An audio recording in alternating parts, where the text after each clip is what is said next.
Evet abi.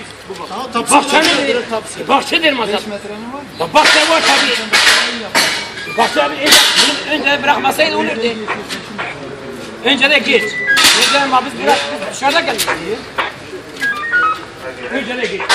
Bırakmasaydı, bunu yapmasaydı zaten 10 defa geldi. bak sorun 5'e başladı. Burada da Yapan kardeşin mi? Bir sonra da kaç defa geldi?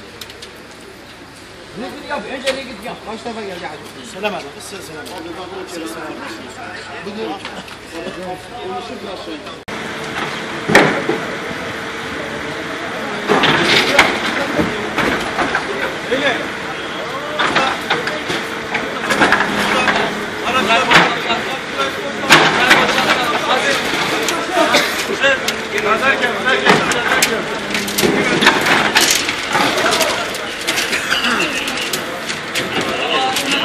Kalite.